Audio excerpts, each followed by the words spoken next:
ভূপেন্দ্ৰ সংগীতেৰে আকৌ জীপাল হল আকাশ বতাহ। জাতীয় জীৱনৰ হিয়াৰ আমঠু ভূপেন্দাৰ আজি জন্মদিন। পাৰ্সপেক্টিভ লুইটৰ পৰা টেমছলৈ স্মৰণ যাযাবৰ শিল্পী। কিমান দূৰত মৃত্যু জন্মৰ পৰা কিমান দূৰত, মই মোৰ পৰা কিমান দূৰত। কত খোলপীয়া মোৰ মই, অসমীয়া মই সদিয়াত শ্ৰীলংকাত থিয় হৈ দেখোঁ কুমাৰিকা কাশ্মীৰ কামৰূপৰ ত্ৰিভুজটো। চাওঁতে চাওঁতে ভৰি দিলেহি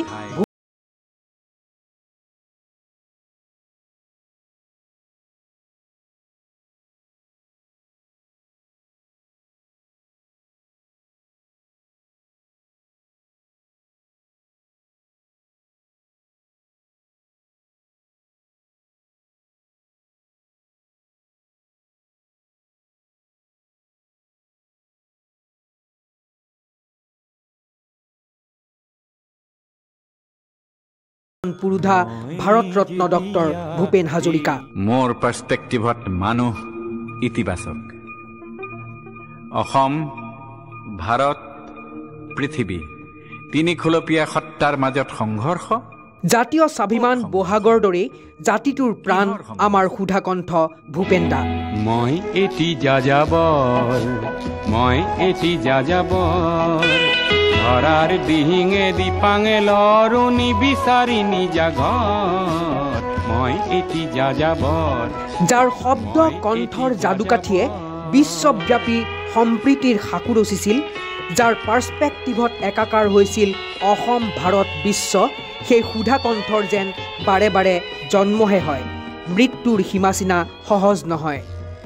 মই লুইটৰ পৰা মিছিছিপি হৈ ভলগাৰ ৰূপ চালো, অটোৱাৰ পৰা অষ্ট্ৰিয়া হৈ পেৰিছ সাৱতি ললো। সেয়ে মহাপ্ৰয়াণৰ 10টা বছৰেও অসমীয়া জাতীয় জীৱনত ৰুদ্ধ কৰিব পৰা নাই ভূপেন্দাৰ প্ৰাণ স্পন্দন। এটা জাতীয় উৎসৱৰ নিচিনা লাগিছে, কাৰণ ভূপেন্দা অসমীয়া জাতিৰ চিম্বল হয়। আৰু এই চিম্বলৰে আজি জন্মদিন, ইয়াতকৈ ভাল দিন হ'ব নোৱাৰে টু চেলিব্ৰেট ভূপেন হাজৰিকা। চিৰাচৰিত উৎসাহেৰে আজি ৰাজ্যবাসীয়ে পালন কৰিলে সুধাকণ্ঠৰ 95 সংখ্যক জন্মদিন।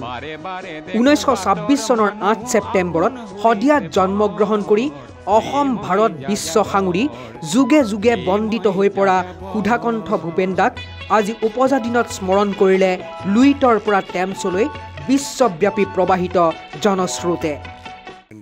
যি সংস্কৃতিৰ গুৰি ধৰি আমাৰ গুৰু দুজনাৰ পিছত জ্যোতি বিষ্ণুৰ পৰৱৰ্তী সময়ত ভূপেন্দাই সেই শিকলিডাল সোণৰ ৰূপেৰে চৰাই ৰহন চৰাইপেৰে ভূপেন্দাই অসমৰ মান সন্মান সদায় বিশ্বৰ বুকুত জিলিকাই ৰাখিছিলে।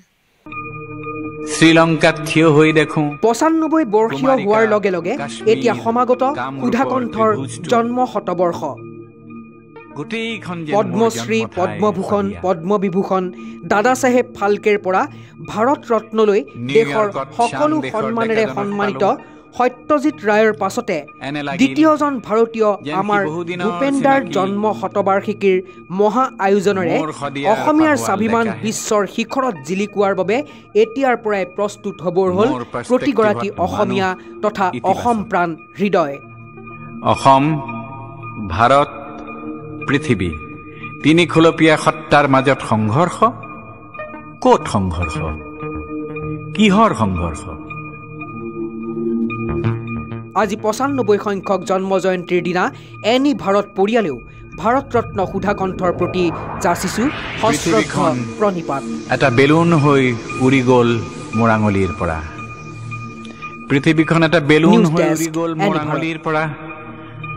মনিব নোৱাৰা দূৰত্বৰ পৰা দেখিছো, মনিব নোৱাৰা দূৰত্বৰ পৰা দেখিছো সেই বেলুনটো মই চন্দ্ৰৰ বুকুৰ পৰা।